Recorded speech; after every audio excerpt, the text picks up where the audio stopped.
Entonces, ¿me confirman si se ve mi pantalla, por favor? Sí, todo está bien. Bueno, entonces, en la primera parte de la charla lo que vamos a hablar es un poco de la fisiología de la piel neonatal. Entonces, lo importante de esta sección de la charla es entender un poco las diferencias que va a tener el neonato y qué implicaciones va a tener en cuanto a la piel y, pues, digamos, ya en la parte como del desarrollo del mismo en los primeros años. Entonces, en el paciente pediátrico, básicamente la capa de la piel va a estar dividida en tres: el estrato córneo, la epidermis viable y la dermis. Entonces, el estrato córneo va a ser esa principal barrera física que evita también la pérdida de agua y protege contra agentes externos, patógenos, químicos. Adicionalmente, en la epidermis viable vamos a tener, digamos, como importante la regeneración de corneocitos. Básicamente, la epidermis nos va a generar que los queratinocitos finalmente lleguen a su último estadio y logren ascender a la capa córnea, el estrato córneo, y pues la dermis, que nos va a dar todo el soporte nutricional y mecánico. Entonces, en el estrato córneo, aquí vemos un aumento, vamos a tener un modelo que se denomina ladrillos y cemento, y básicamente los ladrillos hacen referencia a los corneocitos y el cemento, que llaman así en el modelo, hace referencia a los lípidos que están entre, digamos, intercelulares. Entonces, ¿qué va a pasar? Digamos que esta composición de estos corneocitos con estos lípidos nos va a generar lo que se llama la barrera cutánea. Dentro de los lípidos que encontramos principalmente están las ceramidas, el colesterol y los ácidos grasos. Y básicamente lo que esto nos va a generar es toda la protección y la barrera física de la piel. ¿Qué pasa? Que en los recién nacidos, sobre todo los que son pretérmino, menores a 37 semanas, ese estrato córneo va a ser más delgado. Por eso dicen que el estrato córneo es proporcional a la edad gestacional. A menor edad gestacional, pues menor el grosor del estrato córneo. Adicionalmente, en el recién nacido hay una menor cantidad de factor natural humectante, lo que nos va a producir en conjunto que tengamos una barrera cutánea menos eficiente, y esto nos va a llevar a que puede que haya una pérdida transdérmica de agua mayor. Ya les voy a ampliar un poquito este concepto. Y adicionalmente, en el recién nacido, el pH de la piel, que normalmente en el adulto es ácido, va a ser alcalino. Entonces, esto va a ser importante porque lo ideal es que este recién nacido logre alcanzar esa acidez del pH, que lo logra más o menos hacia la semana y ya se estabiliza al mes, con el objetivo de proporcionar homeostasis a las bacterias comensales e inhibir la replicación de bacterias y hongos patógenos. Eh, entonces, en esta imagen vemos una tabla en donde vamos a identificar que, como bien les hablaba, el estrato córneo va a aumentar según la madurez del recién nacido. Entonces, en el prematuro vamos a ver que el número de capas puede ir de 4 a 5, en el neonato a término puede ser de 9 a 10, en lactantes preescolares de 10 a 15. Y asimismo vamos a ver que la unión dermoepidérmica va a tener también un desarrollo a medida que el bebé va creciendo. Más o menos al año es cuando se estabiliza casi que todas las funciones de la piel comparativamente con las del adulto. Y asimismo, en las glándulas sudoríparas endocrinas también va a haber un proceso, digamos, de formación y de activación de las mismas que se va a presentar durante ese primer año. Entonces, abajo en las imágenes vemos prácticamente cómo se ve una piel eh, de un bebé de 18 semanas, y vemos que el estrato córneo es mucho más delgado respecto al de una piel de un feto de 25 semanas. Entonces, esto es importante. Se dice que, digamos que la totalidad, casi la totalidad del estrato córneo se va a formar hacia las 34 semanas. Entonces, esa es la importancia, digamos, como de tener en cuenta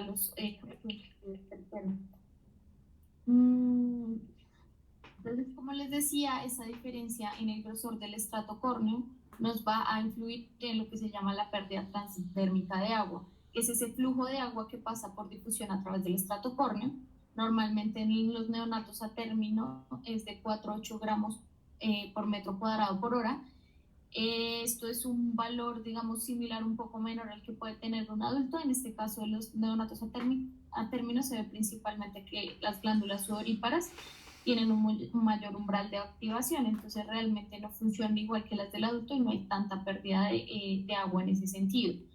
Sin embargo, en los neonatos pretérmino, lo que es entre 24 y 26 semanas, que es realmente muy pequeño, puede haber una pérdida de 100 gramos por metro cuadrado por hora, lo que puede significar, como en términos claros, que haya una pérdida de 20-50% de su peso hasta casi en 24 horas. Las consecuencias de una pérdida transdérmica de agua van a ser principalmente la hipernatremia, la poliglobula y la hipotermia, que finalmente pueden llevar a fallecer al recién nacido. Para ello, entonces, esto es importante, el término del vernix gaseoso. Entonces, ¿qué pasa?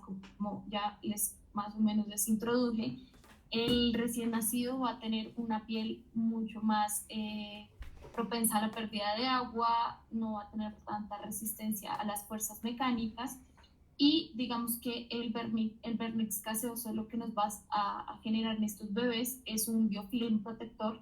Este se genera durante el último trimestre de la gestación y es básicamente una composición de lípidos que son las ceramidas, el colesterol y los ácidos grasos, que en conjunto con el sebo, las glándulas sebáceas van a formar una barrera protectora, que adicionalmente, digamos, de generar una protección mecánica, también va a ser va a tener una actividad antimicrobiana, lo que nos va a ayudar en conjunto a generar mayor protección sobre la piel del bebé. Entonces, ¿qué pasa? Pues realmente esto es importante a la hora de cuando nacen, pues no retirarla inmediatamente. De hecho, la OMS recomienda no bañar a los niños recién nacidos antes de 6 horas, precisamente porque toda su piel está en ese proceso de adaptación, digamos, de un medio intrauterino acuoso a un medio más seco y con mayor cantidad de patógenos y de elementos, digamos, como de factores extrínsecos que pueden alterar la piel. Entonces, dentro de ya como metiéndonos un poco a lo que son las perlas dermatológicas, vamos a ver un poquito de las patologías inflamatorias frecuentes. Vamos a dividir por secciones esta charla y pues en este primer capítulo vamos a presentar la dermatitis atópica, la seborreica, la de contacto y la psoriasis. Entonces, como primera enfermedad, la dermatitis atópica es la enfermedad inflamatoria crónica de la piel, es la más común en la población general, especialmente en la infancia, y pues tiene gran impacto en la calidad de vida de los pacientes. Su prevalencia es más o menos del 10 al 13% en Estados Unidos, es digamos, entre los niños es de 1 a 4 niños pueden tenerla y en adultos es de 1 a 10. Su prevalencia también se va a ir incrementando con los años de vida hasta que a los 5 años puede ser de hasta el 85% de niños quienes la puedan tener. La remisión de la enfermedad se da aproximadamente 70% de ellos, sobre todo antes de la adolescencia, y se dice que es una enfermedad que suele dar en pacientes que viven más en áreas urbanas, digamos, donde están menos expuestos a los estímulos del entorno. Entonces, niños que vivan de pronto más en apartamentos, que digamos que lo asocian a familias que tienen mayores recursos socioeconómicos. Se debe recordar que la dermatitis atópica no es un desorden que se presente siempre como única enfermedad. Muchos de los pacientes que pueden tener dermatitis atópica también pueden cursar con otras enfermedades como asma, rinoconjuntivitis alérgica, alergia a la comida, incluso esofagitis eosinofílica. Son como patologías que también se asocian a esta enfermedad. Entonces, dentro de la clínica, lo principal va a ser el prurito como principal síntoma, el curso crónico y la morfología de la distribución según la edad. Entonces, digamos que el espectro de la enfermedad se puede dividir un poco en menores de 1 año, niños que pueden ir del primer año de vida a los 12 años y lo que ya son los adolescentes y los adultos. Entonces, básicamente en lactantes el compromiso va a ser principalmente en cara, cuello, el cuero cabelludo, regiones extensoras de las extremidades. Posteriormente Ya en preescolares y escolares puede verse una distribución más en fosa antecubital, poplitea, en, y pues en el tronco.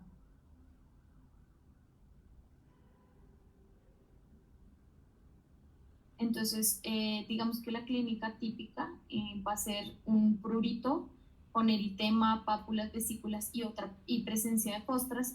Puede empeorar según el momento del día, suele ser más en las mañanas o en las noches y puede estar relacionado con cambios de temperatura o de estación. En los lactantes y preescolares el curso suele ser como de inicio en mejillas, que puede extenderse a la cara, posteriormente al cuero cabelludo o al tronco. No necesariamente va a estar en todas esas fases, pero es el curso que se suele presentar en estos.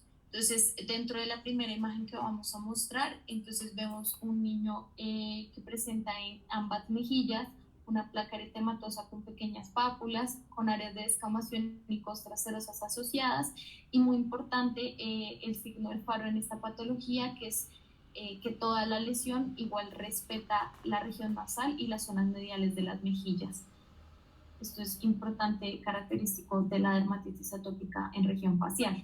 Asimismo, cuando los pacientes ya van creciendo como hacia el inicio del gateo, podemos ver la dermatitis atópica en zonas que van a comenzar a tener más estímulos o más contacto con diferentes superficies. Entonces aquí nuevamente vemos unas placas eritematosas con un poco de liquenificación, que en zonas distales de las piernas hay un poquito más de descamación y pues áreas excoriadas seguramente también asociadas al prurito.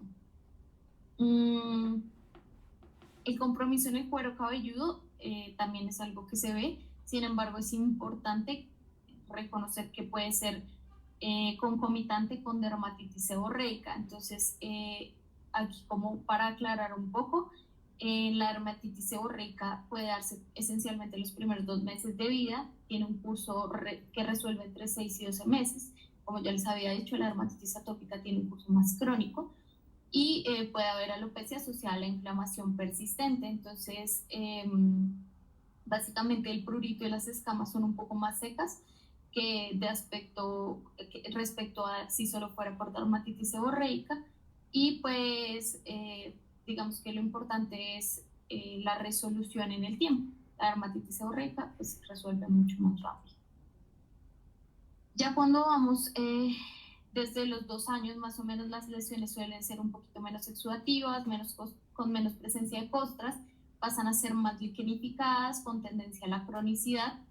Las erupciones son un poco más secas, papulares, pueden presentarse también con parches de descamación, y en este grupo de edad va a haber mayor compromiso en miembros inferiores, en manos, en pies, en región antecubital y poplitea. Entonces, en la imagen de la izquierda vemos unas placas eczematosas con liquenificación y exploración secundarias a rascado crónico y al frote.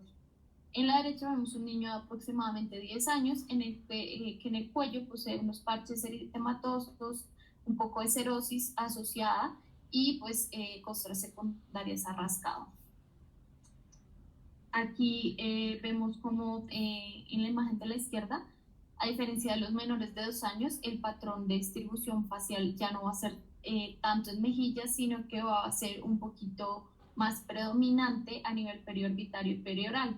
Entonces vemos en la imagen cómo se ve las placas eritematosas, sobre todo en región periorbitaria de este niño. Y pues ya a la derecha vemos cómo puede haber incluso liquenificación en la parte de los párpados secundaria a la patología. Importante aclarar que pues en fototipos altos el compromiso de la dermatitis atópica va a tener un poco más de compromiso a nivel folicular, entonces las lesiones son más papulares y pues asociadas a los folículos pilosos, como se ve en esta foto.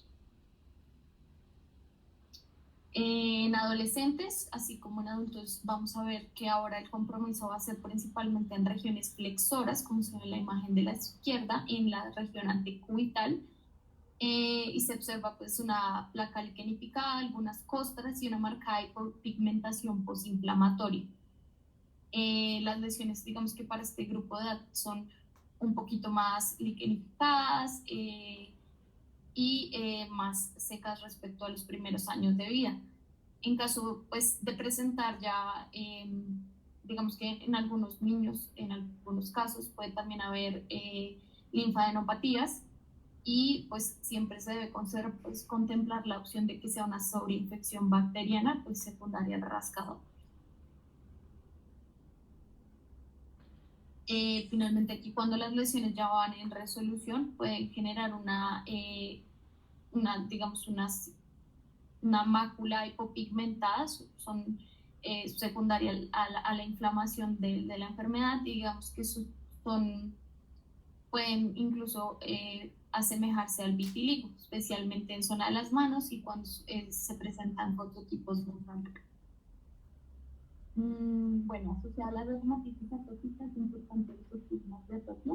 Entonces, condiciones asociadas que vamos a ver no son la dermatitis atópica, sino que vamos a ver en conjuntos con otras enfermedades. Yo les dije, pueden ser niños que cursan también con asma, con rinitis. Entonces, la cerosis es muy importante, esa piel anormalmente seca que predomina en la región distal de las piernas y que a su vez hace que la barrera epidérmica pues esté más propensa a que, digamos, a que penetren irritantes u otras sustancias que puedan promover aún más la respuesta inflamatoria. Tenemos la queratosis pilaris, en la imagen de la derecha, va a estar en aproximadamente 40% de los pacientes con dermatitis atópica, suele iniciar en la infancia y puede mejorar en la adolescencia y se encuentra predominantemente en la región lateral de los brazos y los muslos, a veces en mejillas. También tenemos la hiperlinearidad palmoplantar, es más frecuente en las manos y adicionalmente esta cursa con un engrosamiento de la piel, así como las líneas de Denny Morgan o el doble pliegue, que es muy característica de las fases atópicas. Finalmente aquí tenemos otros menos frecuentes, que es el dermografismo blanco, el signo de y los pliegues anteriores del cuello, que son menos frecuentes, pero que también dentro de las condiciones asociadas a esta enfermedad también encontramos la pitiriasis alba, entonces vamos a ver que es un eczema de bajo grado, donde hay presencia de máculas y parches múltiples hipopigmentados, el tamaño puede ir de 0,5 a 2 centímetros y se localiza principalmente en las mejillas. Recordar que dentro de las condiciones asociadas también pueden haber complicaciones infecciosas, como les mencionaron en una imagen previa. Entonces, las infecciones bacterianas y virales, ya sea por estafilococo aureus, streptococo piógenes o incluso el eczema herpético, va a ser, digamos, algo que se puede ver en este tipo de pacientes. Bueno, ya pasando a la dermatitis seborreica, entonces también es otra patología muy frecuente, es un eczema crónico autolimitado, se manifiesta como una erupción eritematosa, escamosa o costrosa en zonas con alta concentración de glándulas sebáceas. Entonces, pues tiene una presentación infantil, una forma adulta, la prevalencia es de aproximadamente el 5%. Lactantes aparece entre la segunda y la 10ª semana de vida, con un pico de incidencia a los 3 y 4 meses de vida. Digamos que afecta más a hombres y a mujeres, y hay algunos factores que contribuyen o que dicen que contribuyen a esta patología, como las deficiencias nutricionales, alteraciones en la barrera epidérmica, algunos medicamentos como los neurolépticos, antipsicóticos, y pues clínicamente se va a definir por unas placas bien delimitadas, con una descamación pitiriaciforme, pardo amarillentas a pardo rojizas, que predominan en áreas seborreicas como el cuero cabelludo, la cara, las orejas y la región presternal. Tiene un curso crónico y recurrente con periodos de exacerbación y de remisión. Generalmente es asintomática, pero pues puede estar asociada a pruritus. En los lactantes, importante, la dermatitis seborreica infantil suele comenzar una semana después del nacimiento, puede persistir varios meses y pues inicialmente aparecen escamas levemente adheridas en la región del vértice y la fontanela anterior, pueden extenderse a todo el cuadro cabelludo y pues asociada a la inflamación y la exudación, finalmente pueden generar una es una masa de escamas costras, que es lo que se denomina la costra láctea. Y aunque la mayoría de los lactantes presentan el compromiso en cuero cabelludo, también pueden haber casos en donde digamos que no solo se limita a eso, y podemos encontrar una clínica donde haya placas descamativas, eritematosas de color salmón, bien delimitadas en las zonas intertriginosas y flexurales. Entonces es importante que en este caso nos va a afectar las zonas intertriginosas, sobre todo cuando vemos la región asociada al pañal. Esto es muy importante tenerlo en cuenta para ahorita explicar otro tipo de patología, entonces que no las compromete. Bueno, aquí vemos en el adolescente, entre la pubertad y la mediana edad, la dermatitis seborreica aparece en cuero cabelludo como una descamación seca y fina. Vemos la descamación es una forma, digamos que extrema, en este caso la descamación es una forma extrema de la descamación normal, es decir, las escamas se vuelven abundantes y visibles y frecuentemente pues, se asocian a una inflamación subyacente.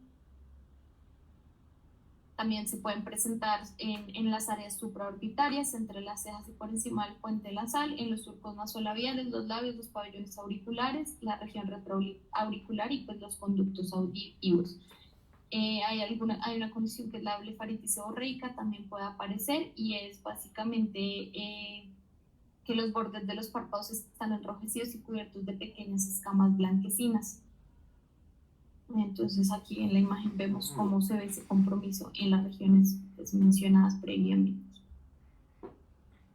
La siguiente patología, muy importante también, es la dermatitis de contacto. Es una erupción eczematosa producida por exposición local a una sustancia, lo que se denomina dermatitis de contacto irritativa, o una respuesta a un alérgeno, que sería la dermatitis de contacto alérgica. La forma irritativa es lo más frecuente, tiene un pico de incidencia de 9 a 12 meses.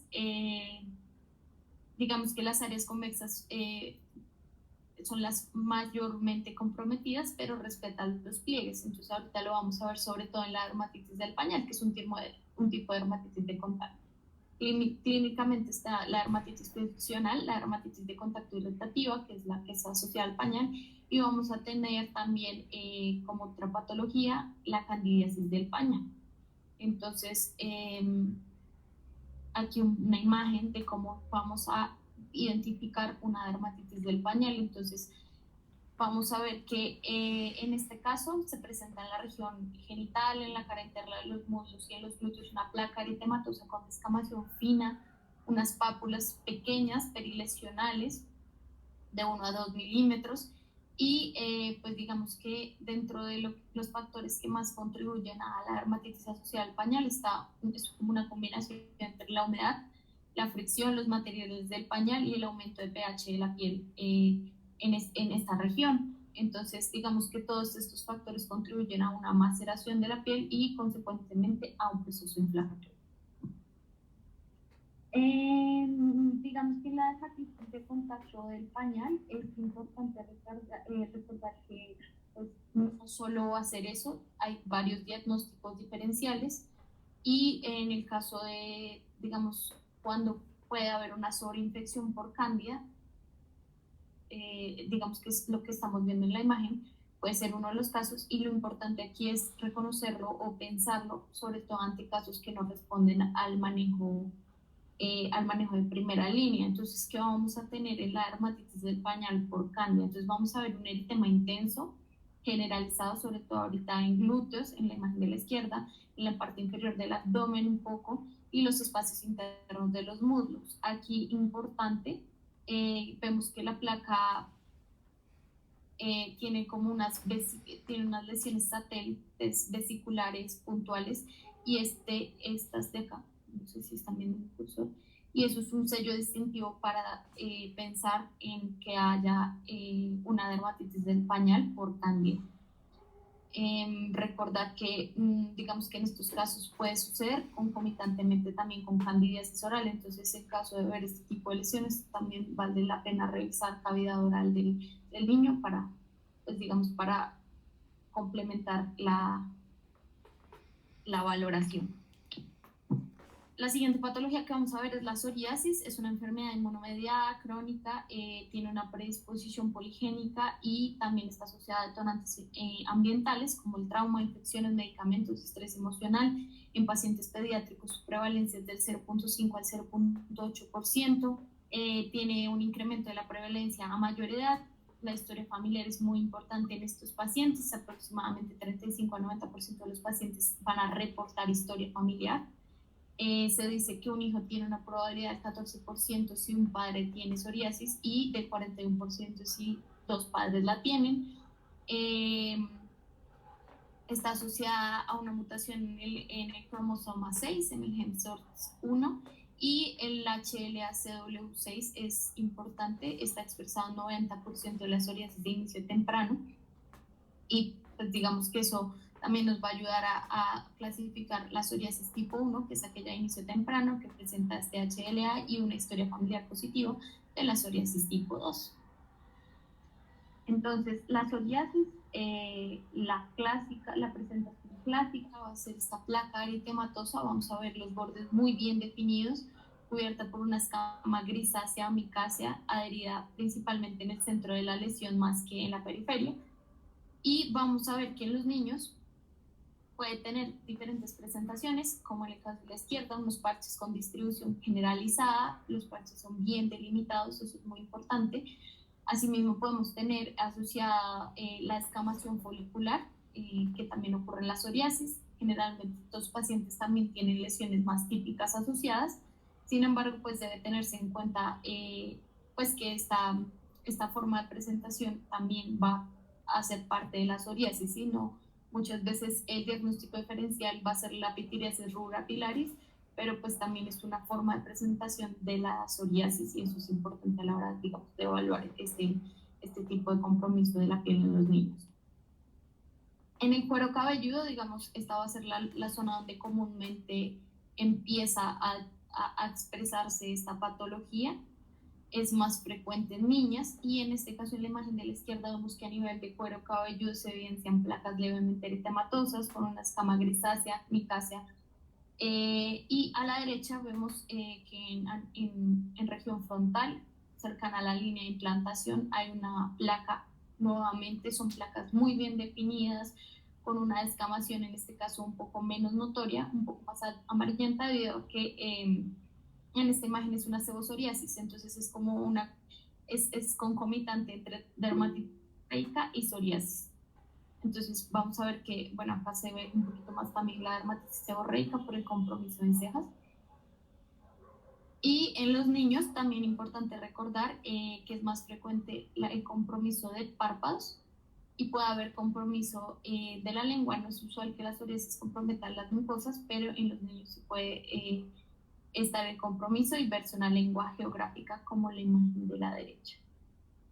Vamos a tener otra presentación que es la psoriasis butata. Usualmente es de niños y adultos jóvenes, puede ser, digamos, la primera manifestación de la psoriasis y son placas redondas o ovales similares a gotas. Butata, la palabra guta es gota, y miden de 2 a 6 milímetros de diámetro. De distribución pues van a ser simétrica en tronco, regiones proximales, y pues como se ve en las imágenes. Entonces, cuando compromete la zona del pañal, la psoriasis del pañal, a diferencia de la dermatitis atópica, esta sí compromete pliegues y vamos a ver que la lesión es mucho más delimitada, los bordes son mucho más delimitados, la placa es mucho más evidente. Y pues generalmente van a tener lesiones en otras partes del cuerpo, no solo va a ser en esa zona. A nivel de las uñas, la psoriasis también va a tener compromiso ungueal. Vamos a ver que el pitting es el signo más frecuente, son estas depresiones menores, estas depresiones pequeñas que son menores a un milímetro. También puede haber leuconiquia, onicolisis, las gotas, manchas de gotas de aceite que vemos en la imagen central, y pues la hiperkeratosis ungueal. Entonces, aquí alguna otra imagen. Son los hallazgos en grandes mastillas, la glucolisis frecuente, nuevamente la afectación acética, y aquí un resumen, digamos, de las características que vamos a ver los pacientes con psoriasis.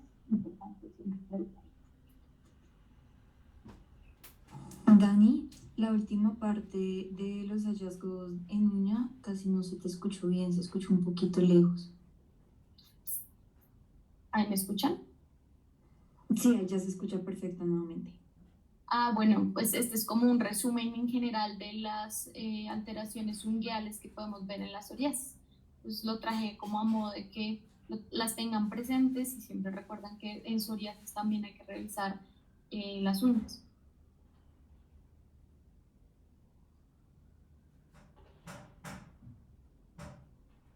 Listo, perfecto. ¿Me escuchan ahí?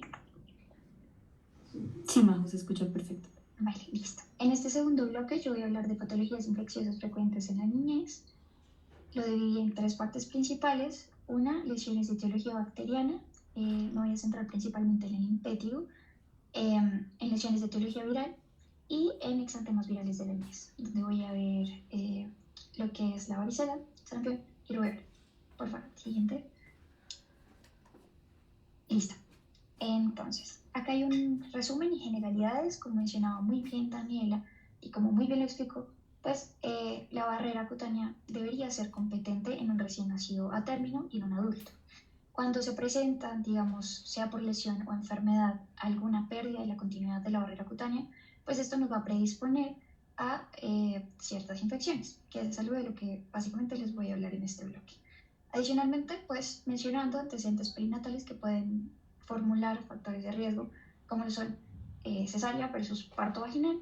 Ya conocemos que la flora bacteriana de la piel es supremamente importante y el parto vaginal pues nos expone a toda la flora bacteriana de la madre en el canal del parto.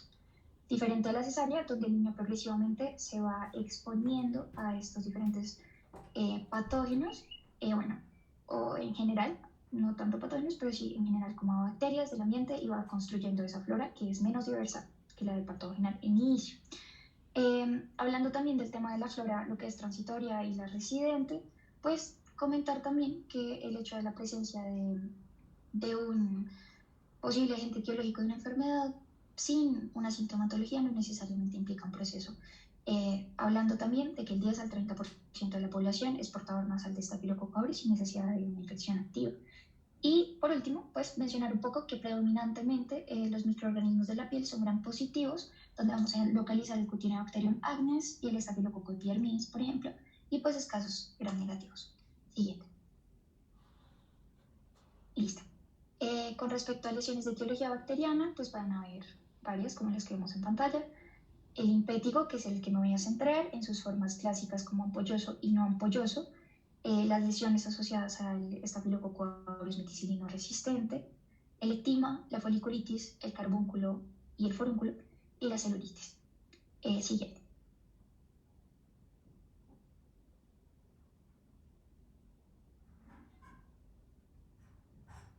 Listo. Aquí vemos, digamos, una versión ampliada de las lesiones. En la primera, como les voy a mencionar, tenemos un ejemplo de un impétigo no ampolloso, en lo que me voy a extender ahorita, donde vemos unas costras melicéricas en el dorso del pie y un poquito intertriginoso en la piel de un bebé. En segundo caso, pues esto es una lesión post-drenaje de lo que sería un nódulo fluctuante doloroso, que posteriormente en cultivo salió positivo para Staphylococcus aureus meticilino resistente. Luego vamos a tener el ectima, como ese, digamos, ese pioderma ulcerado, que vamos a ver en pantalla, que también se asocia a eritema secundante y a una costra.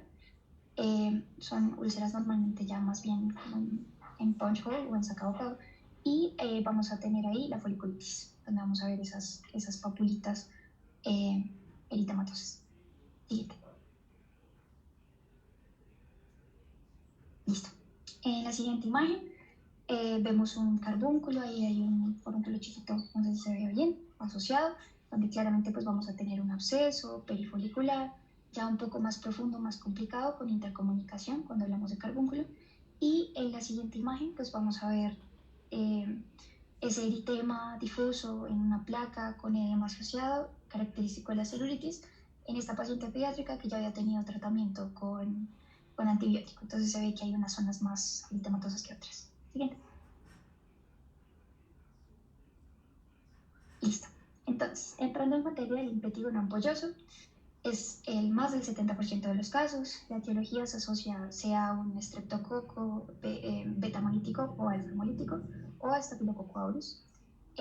Como en muchas de las lesiones de las que les voy a hablar, va a haber lesiones satélite por autoinoculación, donde sea por el rascado o sea manualmente, pues van a pasar las lesiones a otras partes. Asimismo puede haber lesiones individuales de morfología normalmente arciforme o anular. El inicio de la lesión puede ser como una pápula o una pústula eritematosa muy pequeña, de 1 a 2 milímetros, que posteriormente se desarrolla como una ampolla de techo más bien delgado, borde delgado, con eritema, y posteriormente, que va a ser lo más característico del impetigono ampolloso, pues se va a convertir ese contenido seroso en una costra melicérica remanente que vamos a ver en la siguiente imagen. Listo. Entonces, en estas imágenes, pues vemos lo que les mencionaba, principalmente vemos estas costras melicéricas, en este caso en la región facial de un paciente pediátrico. Siguiente.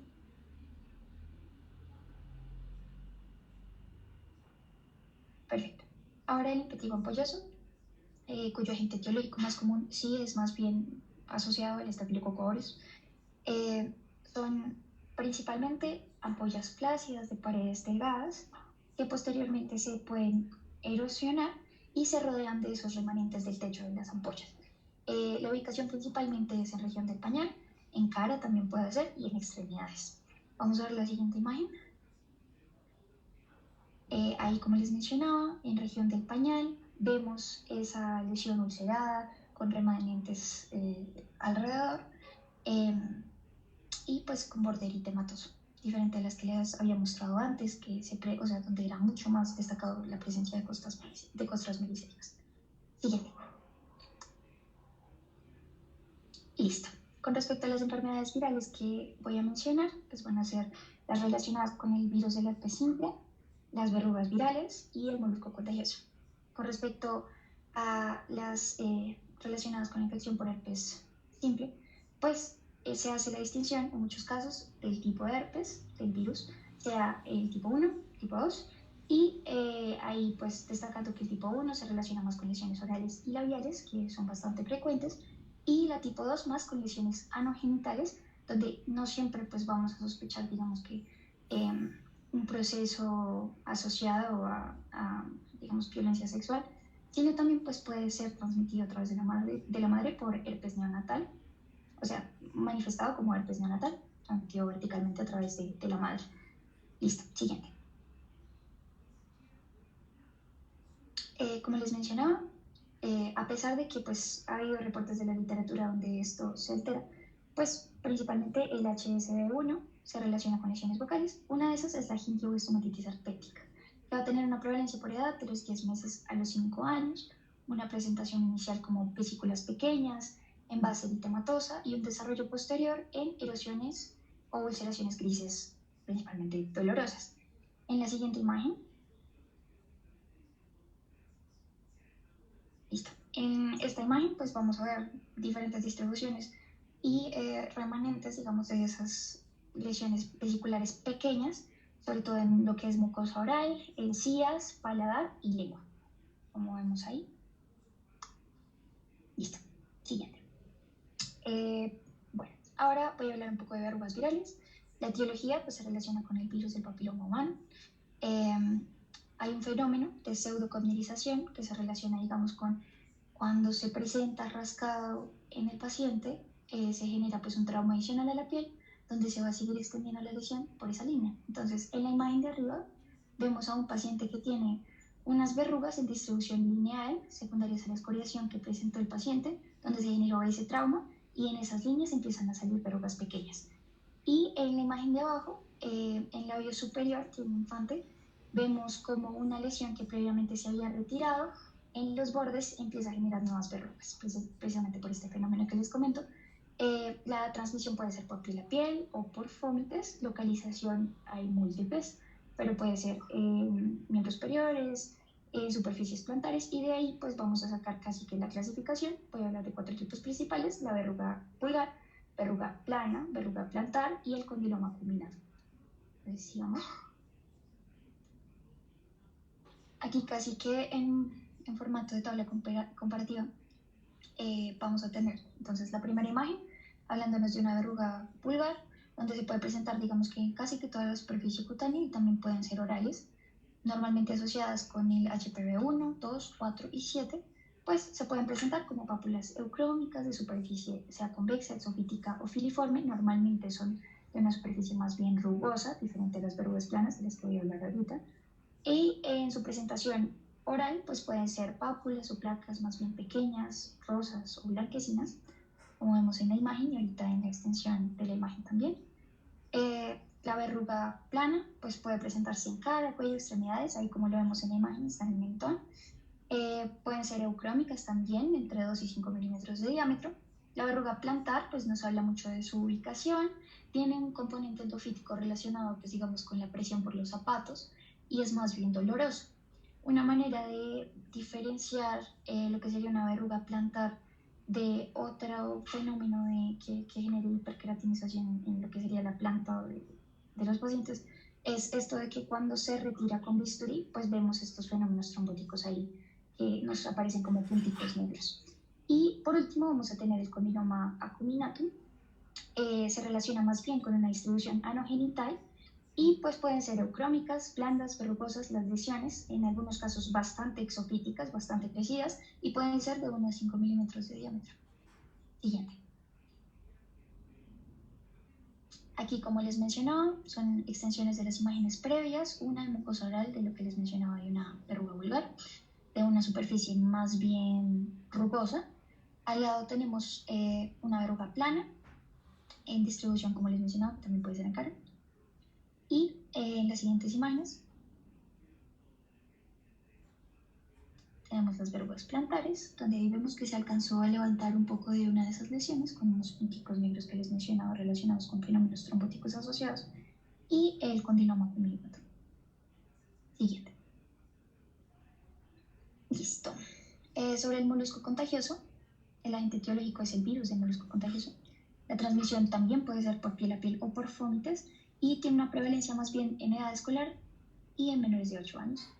Las pápulas pueden ser agrupadas, perladas, eucrómicas o rosadas y normalmente tienen una apariencia translúcida, como les voy a mostrar ahorita en las imágenes. Pueden ser de 2 a 8 milímetros y ahí podemos ver asociado, porque no lo voy a mencionar en, digamos, en los exantemas virales, el síndrome de Janotti-Crosby, donde pues vemos una distribución en extremidades inferiores, principalmente simétrica, de molusco contagioso en estos pacientes. Listo, siguiente. Aquí vemos dos imágenes, una con una distribución, digamos, en tórax y en miembros superiores, y vamos a ver las lesiones que, como les mencionaba, las pápulas agrupadas, perladas, que pueden ser de apariencia translúcida, como vemos ahí. Seguimos con los exantemas virales que les mencionaba. Voy a hablar de 3 principalmente, que consisten en varicela, sarampión y rubéola. Y ya. Y listo. Entonces, hablando de la varicela, producida y asociada con el virus de varicela zoster, también responsable de las lesiones por herpes zóster, que tienen transmisión por gotas. Entonces, como ya conocemos, entonces se establece el virus en ganglios sensoriales en su forma latente hasta que se reactivan casi que por dermatomas. Frente a este proceso, nosotros generamos inmunoglobulina A, inmunoglobulina M e inmunoglobulina G, de manera que pues ya conocemos que una vez con esta infección pues generamos un proceso de memoria inmunológica. Síntomas prodrómicos relacionados, lo que es fiebre, escalofrío, malestar, cefalea, mialgias, que al poco tiempo generan pápulas rosas o rojas de rápida progresión a una fase vesicular y pues puede tener infecciones bacterianas secundarias, por lo que estamos, como les mencionaba, pues, interrumpiendo la continuidad de la barrera de la piel. Listo. En la imagen pues vemos lo que les describo. Perfecto, listo. Sigamos con sarampión. Cuyo agente etiológico es el virus de la familia Paramyxoviridae. La transmisión nuevamente es por gotas, tiene un periodo de incubación de 10 a 14 días, entra por vía linfática, tiene una replicación en el sistema reticular endotelial y luego por viremia pues se extiende. Ahí vamos a tener, digamos, algo muy interesante que son las manchas de Koplik, el enantema, que consiste en pápulas grisáceas eritematosos en la mucosa oral, que es altamente predictivo para el sarampión, teniendo también en cuenta que el sarampión se nos parece bastante al sarampión alemán o a la rubéola. Pródromos también nos ayudan a diferenciar un poco, como tos, coriza y conjuntivitis. Lesiones tienden a ser maculopapulares violacio-eritematosas confluyentes que progresan a máculas pardas, corizas y pueden ser descamativas. Ahí en la imagen pues vemos lo que les mencionaba, lesiones maculopapulares, principalmente rojizas, confluyentes. Seguimos con la rubéola, asociada con la familia Torraviridae, donde vamos a ver lesiones maculopapulares rosadas confluyentes muy similares a las del sarampión, que se nos van a diferenciar en muchos casos, principalmente por los síntomas, como la linfadenopatía, y que tienen distribución en cara y tronco de progresión principalmente cefalocaudal.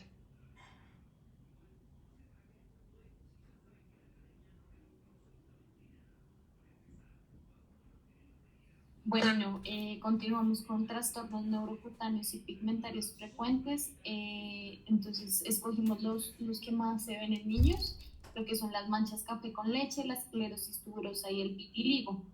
Entonces, las manchas café con leche, como vamos a ver a continuación, son máculas hiperpigmentadas, son como color pardo, van a estar en 33% de los niños sanos. Son más frecuentes en fototipos altos y pueden estar desde el nacimiento o desarrollarse después del mismo. Digamos que aquí importante de estas es su asociación con la neurofibromatosis tipo 1, para lo que traje los criterios diagnósticos, principalmente para recordar que la sospecha de esta enfermedad se debe tener en cuenta en manchas café con leche mayores o iguales a 6, con un diámetro mayor o igual a 0.5 centímetros antes de la pubertad, o que sean mayores o iguales a 1.5 centímetros en adultos. Importante aquí también va a haber pecas en regiones axilares o inguinales, neurofibroma plexiforme o más de 2 neurofibromas térmicos o más de 2 nódulos de Lesch, glioma del nervio óptico, una displasia esquelética patognomónica en tibia y esfenoides, y pues digamos que esta es la enfermedad más frecuentemente asociada, pero hay otros síndromes que también van a tener manchas café con leche, como son el síndrome de Legius, el síndrome de McMurray-Albright y el síndrome de Russell-Silver. Otro trastorno, digamos, que vamos a ver en cuanto a la pigmentación, son, digamos, enfermedades neurocutáneas, es el complejo de esclerosis tuberosa. Es un desorden autosómico dominante caracterizado por convulsiones, un déficit intelectual y un compromiso cutáneo. Está en 1 de 6.000 o en 1 de 10.000 nacidos, ese es el rango. Tiene unos criterios mayores, unos criterios menores, y el diagnóstico principalmente va a ser porque se encuentre las mutaciones en el gen TSC1 o TSC2, que tenga 2 criterios mayores o que tenga un criterio mayor y 2 criterios mayores. Importante en cuanto a piel, que encontremos máculas hipomelanóticas mayores o igual a 3, de al menos 5 milímetros, que haya angiofibromas mayores o igual a 3 o una placa cefálica fibrósea y fibromas ungueales. Ya los vamos a, y el parche de Chagrin, que ya lo vamos a ver más adelante. Es importante recordar que el complejo esclerosis tuberosa no solo va a tener un compromiso cutáneo, como bien se mencionó, sino que también tiene un importante compromiso a nivel del sistema nervioso central. Los pacientes presentan convulsiones en al menos 80-90%. A nivel renal, digamos que para la primera década 80% presentan amartomas renales, y cuando avanza la edad pueden generar múltiples quistes bilaterales. En cuanto a las manifestaciones oculares, puede haber lesión de la retina en 30-50% de los pacientes, y a nivel pulmonar también puede haber hemoptisis, linfangioleiomyomatosis, infiltrados intersticiales difusos, pueden haber cambios quísticos, y la principal causa de muerte de estos pacientes va a ser el estatus epiléptico o la bronconeumonía. Entonces, en cuanto a la piel, vamos a ver que son máculas hipomelanóticas presentes al nacimiento o en los primeros meses de vida. Pueden ser pequeñas, menores a 2 centímetros, pueden ser con forma de hojas de fresno. Entonces, el fresno es un árbol, aquí traje la hoja como para hacer la comparación de la forma. Y digamos que esta es una de las características en piel. También vamos a encontrar esta presentación, que son máculas hipomelanóticas confeti, que son más pequeñas y también se llaman lesiones cutata, como parece como si hubiesen regado goticas.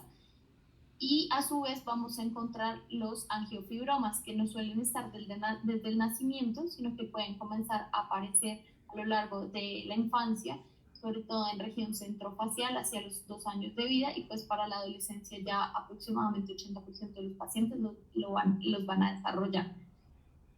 Son básicamente tejido vascular y fibroso y pues continúan creciendo en número. Normalmente cuando se ven en adolescentes a veces se tienden a confundir con acné. El otro hallazgo que mencioné es la placa cefálica fibrosa. Están aproximadamente 36% de los pacientes. El principal sitio en el que se presenta es la frente. Y los parches de Chagrin, que es básicamente una placa con una textura en piel de naranja, es notoria su elevación y tiene mayor depresión en las regiones foliculares. No es tan frecuente, pero pues también se presenta en niños. Finalmente, el otro compromiso que mencionaba importante son los fibromas subunguales o periunguales, llamados tumores de Cohen, y pues también no solo son de los pies, también pueden aparecer en cavidad oral, entonces aquí los vemos muy bien delimitados.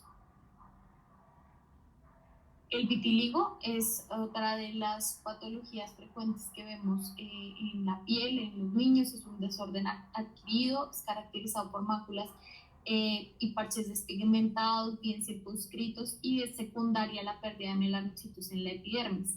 En estos casos la leucotriquia es cuando vemos el cabello sin la coloración por afectación de los melanocitos foliculares. La epidemiología es aproximadamente, su afectación es del 1% de la población, inicia antes de los 20 años en 50% de los pacientes y en 25% antes de los 8 años.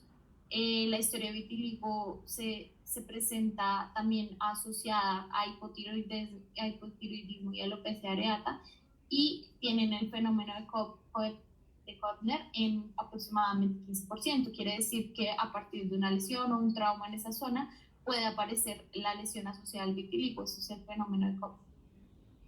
Los subtipos, pues están los localizados, que son el segmentario, el focal, el mucoso, el generalizado, el vulgar, el acrofacial, el universal. Importante, en la población general el vulgar y el acrofacial son los más frecuentes, sin embargo en los niños el segmentario se ve más que en los adultos. Entonces aquí vemos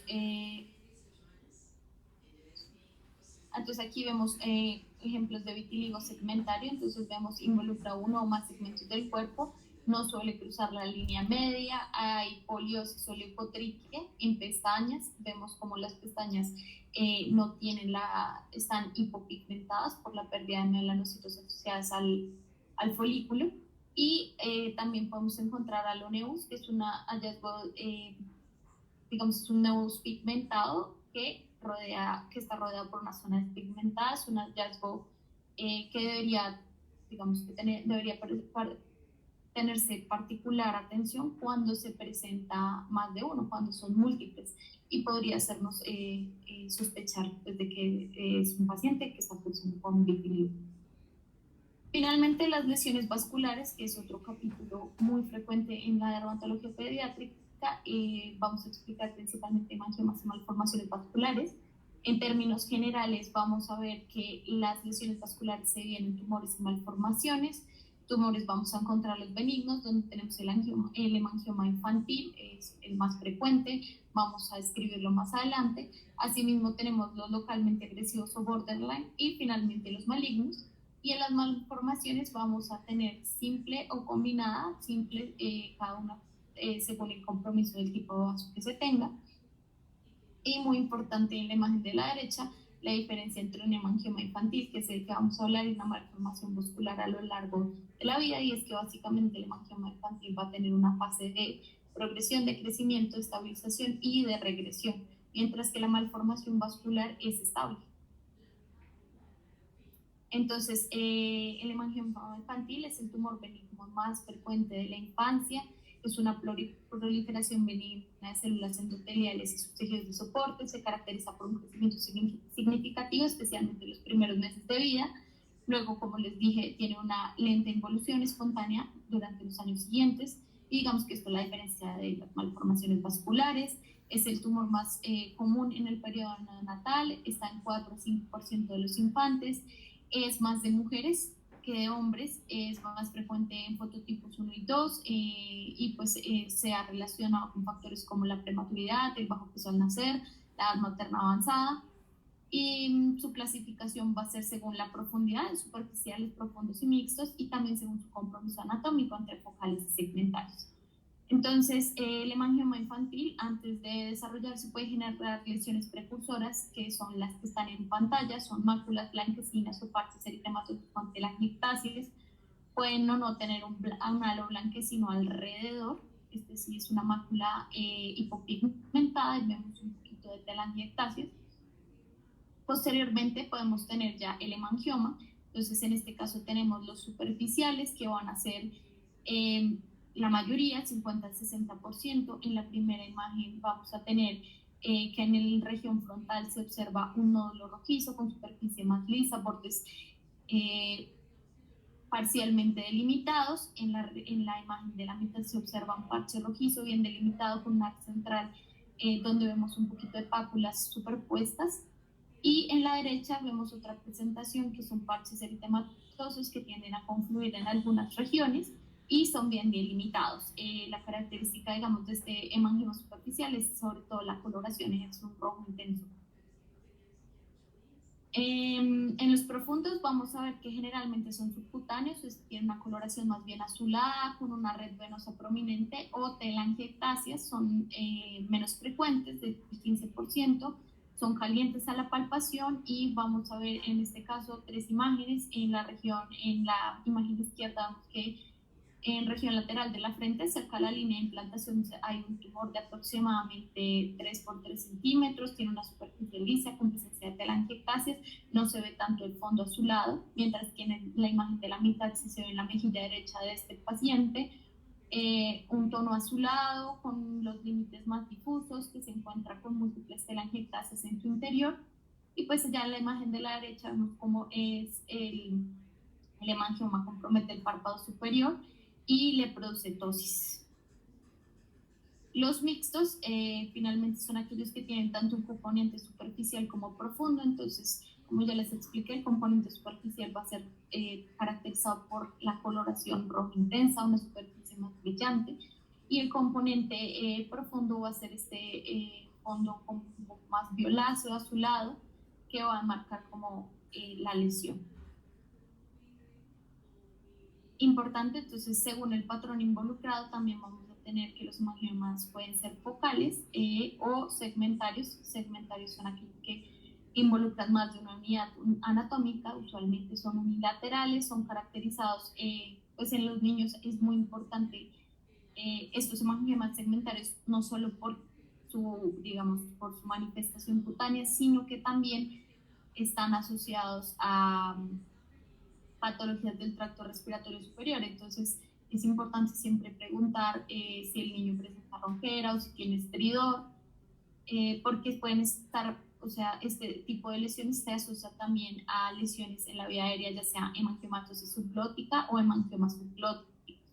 Entonces es importante en los niños hacer estudios adicionales. Acá vemos un poquito en esta imagen cómo es la historia natural del hemangioma infantil, cómo genera regresión. A su vez vemos que hay asociaciones con otros síndromes, digamos que esto ya es otro capítulo, pero básicamente vamos a ver que cada síndrome tiene alguna presentación. En este caso, en el phases, que es, vamos a ver que va a haber no solo el hemangioma facial segmentario muy característico, sino que vamos a tener ya sea las malformaciones de fosa posterior, cerebrales, va a haber anomalías arteriales de los vasos, de las ramas aórticas, defectos cardíacos, anomalías oculares y defectos del rafe supraumbilical y externales. Importante siempre estudiar los hemangiomas faciales segmentarios y pues estos otros 3 síndromes también importantes, que siempre pues, hacen también parte de otro capítulo. El hemangioma infantil puede tener complicaciones, la principal es la ulceración, puede comprometer estructuras vitales, puede generar distorsiones anatómicas, compromiso de órganos internos, insuficiencia cardíaca, hipotiroidismo, afectación extracutánea. Y pues aquí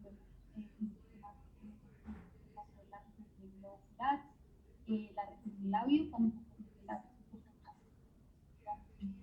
pues, porque está relacionado con el proceso de la comida del paciente.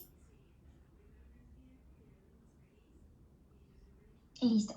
Ahora, con respecto a malformaciones vasculares, pues las conocemos y las definimos como anomalías en el desarrollo de vasos sanguíneos y linfáticos que son diferentes a los hemangiomas infantiles que mencionamos.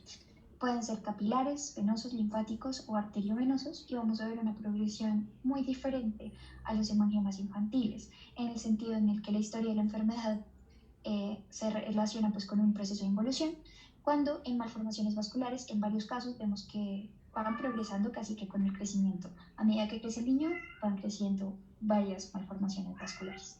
Siguiente.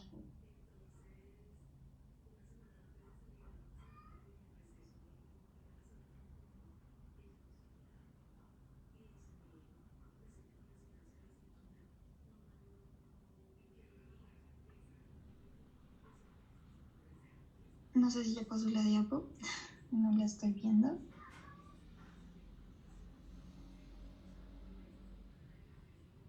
Ya, se trabó. Ah, listo, gracias. Listo. Entonces, primero, pues, un ejemplo de esto, de las malformaciones capilares, es el nevus simple o el parche de salmón, donde vemos lesiones principalmente planas, mates, rosadas y maculares en lo que es la región del cuello, el cuero cabelludo posterior. En muchos casos se ha relacionado, digamos, con una circulación fetal que persiste, que no suele tener otras lesiones asociadas, muy diferente al nevus flammeus del que vamos a hablar, o la mancha de vino oporto, que anteriormente se relacionaba con el nevus simple. Esta mancha de vino oporto tiene otras implicaciones. Son lesiones maculares de color rosado, rojo, ahí lo vemos un poco más violáceo. La imagen es de un adulto, donde pues ha crecido quizás. Tempranamente pueden ser confundidos con hemangiomas infantiles. Sin embargo, pues tienen una naturaleza más bien estática que no prolifera ni crece como veíamos en las imágenes previamente. Son lesiones que se oscurecen con el tiempo, como vemos ahí en un adulto es más oscura, y son más comunes en cara, también como vemos en la imagen. El impacto puede ser tanto cosmético como relacionado con los síndromes que se encuentran asociados. Uno de esos es el síndrome de Sturge-Weber. Sin embargo, también hay otros como el triple Trenaunay, donde vemos pues, otras cosas asociadas como varicosidad venosa, hiperplasia de tejido blando y hueso.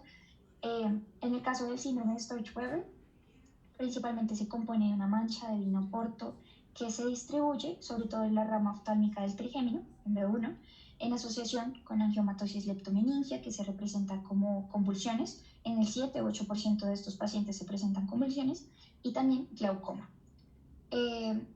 Hay diferentes implicaciones sobre si abarca, digamos, territorio de B2 también, se relaciona, pero pues principalmente el riesgo está en territorio de B1. Si compromete B1, B2 y B3, pues se ha visto un mayor riesgo de presentarlo. Siguiente.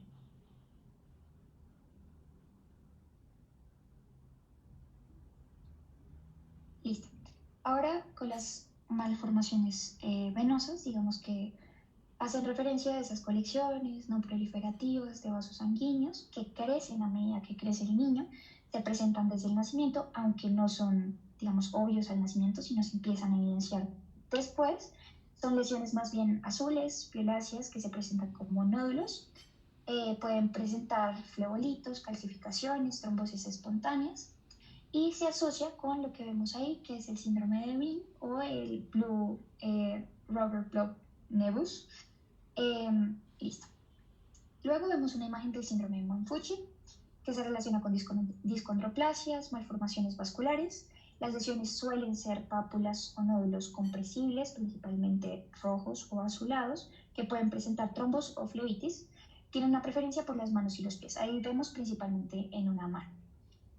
Y por último, el síndrome de Bean se relaciona con malformaciones venosas, pero también tiene una implicación gastrointestinal que se puede representar en clínica como melenas. Normalmente tiene un compromiso del intestino delgado, y en piel se manifiestan como nódulos compresibles, azules, violáceos y blandos, que pueden ser de pocos milímetros a 4 centímetros y pueden comprometer también mucosas. Siguiente. Listo. Ahora, con respecto a los vasos linfáticos, pues muchas veces se presentan canales linfáticos interconectados posteriores a un proceso de trauma, hemorragia o infección.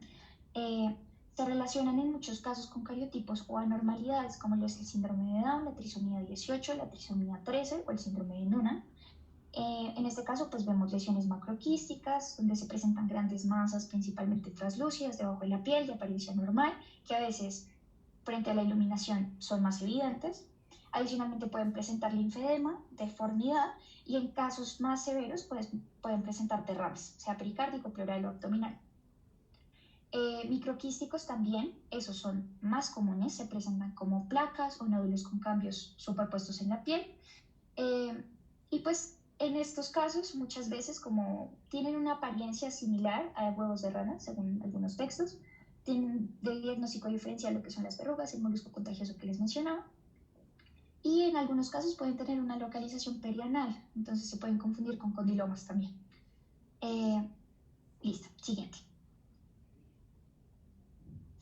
Y por último, sobre las malformaciones arteriovenosas, pues vamos a tener una clasificación. Son malformaciones principalmente de flujo rápido y se estratifican en, primero, como vemos en la primera imagen, inactivo o latente, donde vemos máculas eritematosas calientes a la palpación, que son muy parecidas a las vacuolas de Inoporto. En el segundo vemos en expansión, donde son más bien masas, nódulos púrpuro-violáceos, como vemos en la imagen, que en algunos momentos pueden presentar palpitaciones o aleteo sobre venas de drenaje pues, dilatadas. Y en el tercer caso vemos un caso más severo, que es el de destrucción, donde ya vemos un proceso de necrosis, hemorragia, vemos ahí unas costras melicéricas y unas ulceraciones. En casos severos puede haber lesiones osteolíticas, y por último, que ahí no lo menciono, un caso muy severo de una malformación arteriovenosa nos puede generar una descompensación ya cardíaca. Listo. Eso ya para terminar. La bibliografía que tenemos en pantalla, y gracias.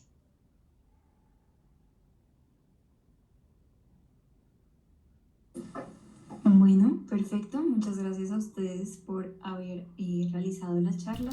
Quisiéramos saber si alguien tiene alguna pregunta, y también si la doctora Maribel quisiera pues darnos algún comentario complementario.